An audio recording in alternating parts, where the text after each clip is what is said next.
today in my video I'm going to cook my own recipes for my lunch. It's called seafood, vegetable, and it comes with my ingredient, and my recipe comes with all my ingredient. It comes with I cook with vegetable. It's called beef and king oyster mushroom and carrot, green onion, and cook with scallop and shrimp. Okay, that's all I cook, and I want to cook for my lunch today, and easy, simple, and quick and healthy food. Now I start cut the carrot first. Okay, carrot first, and processing the vegetable. So for my lunch today, so carrot I cut this in the thin piece like this for cook, and carrot is it have for skin and for the eye too. Okay. Today I want to cook two items, and vegetable and the fish. We steam the fish, but no time today, so I just cook one item for my lunch. And this is king oyster mushroom. This healthy protein. Hôm nay mình sẽ nấu cái món vegetable seafood đó, để cho bữa ăn lunch của mình đi làm ăn. Mình nấu những cái món ăn đơn giản, nhẹ nhàng, ăn không sợ bị mập, và nấu những cái đó cho nó đơn giản thôi, không có cầu kỳ lắm. Tại vì mình nấu bữa ăn trưa thì nó chỉ có những cái gì mà đơn giản nhất mình có thể thì mình ăn. Buổi trưa thì không có thời gian ăn, không phải, nên là mình phải tiết kiệm thời gian. Món ăn của mình luôn luôn lúc nào cũng có đầy đủ màu sắc, màu xanh, màu vàng, tất cả màu. Hôm nay mình muốn có cá nữa, nhưng mình không có thời gian để nấu cá, cho nên là mình phải nhiều công việc quá, nhiều công việc phải chờ đợi quá, nên là phải chỉ nấu một món đi làm ăn thôi.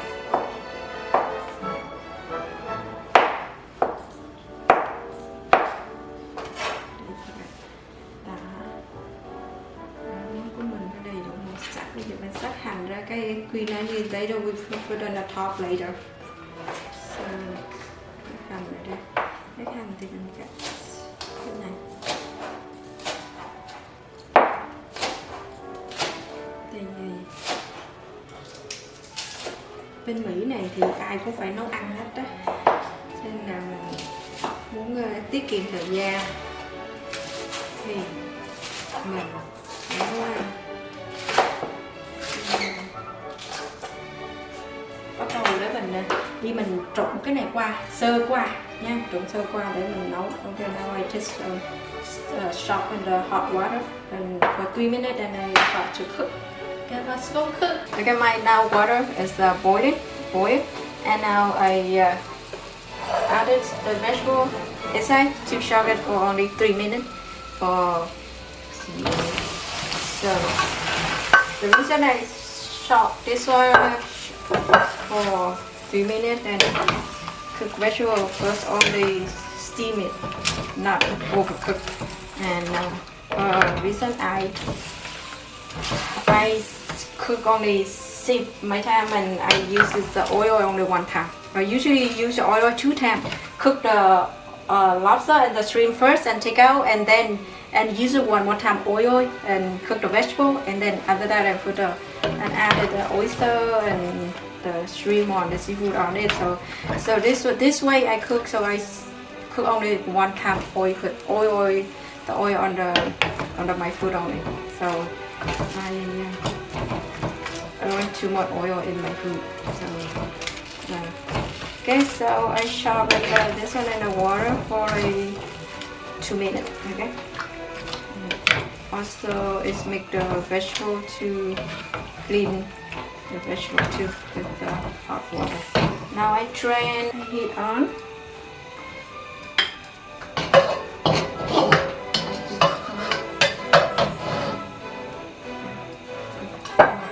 Vegetable I already shot. Done. Right, it's fresh and the colorful, healthy. Yeah. So, mình sẽ luộc qua sơ qua cho chừng 2 phút thôi để mình xào, mình không có cần phải bỏ dầu nhiều mình xào.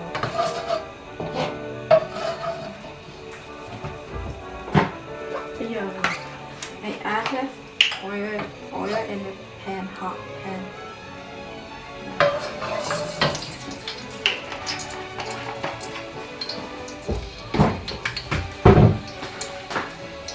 Put the garlic up. Garlic.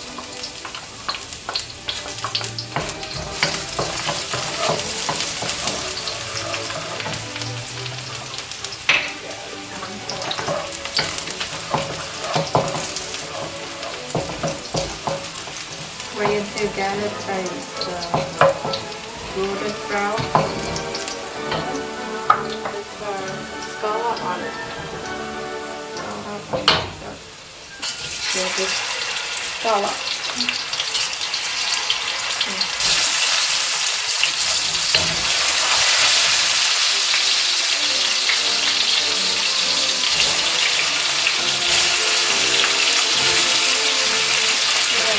Cái này là con sò điệp các bạn không? Cái này là Việt Nam mình kêu là con sò điệp ốc.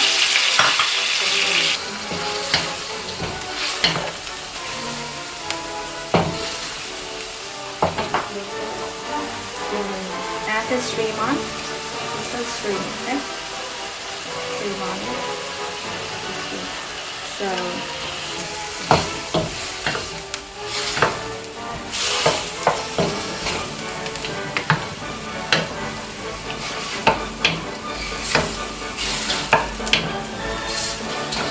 very easy to cook, and everyone likes it, the seafood. So my shrimp and my scallop is almost cooked. And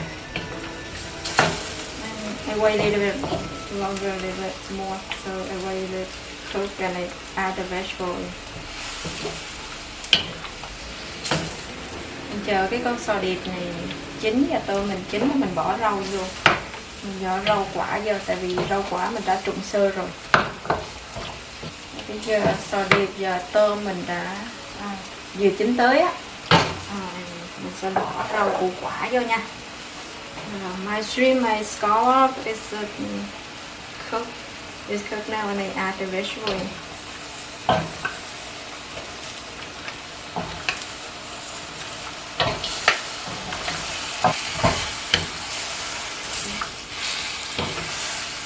This is really good, huh?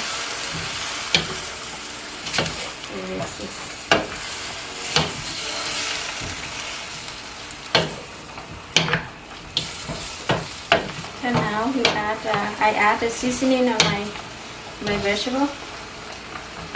And I add oyster sauce. Oyster sauce đấy. Rồi mình bỏ dầu hào vô nha. Mình bỏ chừng 1 tablespoon the oyster sauce. Yeah. About 1 tablespoon of oyster sauce.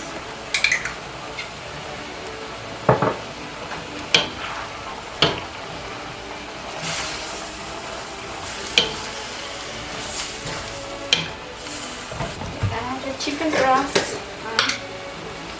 The chicken broth, like 1 tablespoon, right? 1 tablespoon of chicken broth.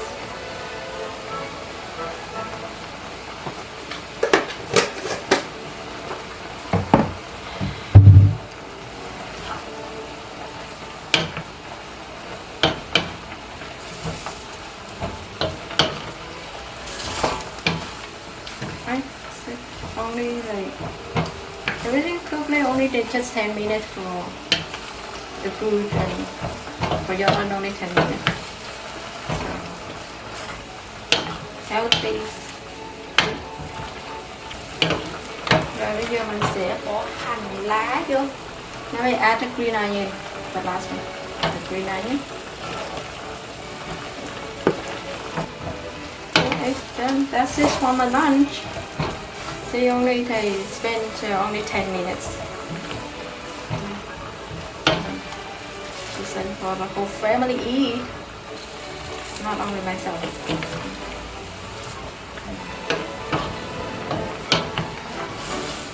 Okay, now I turn off the heat and transfer to the plate and ready to serve it and bring it to work.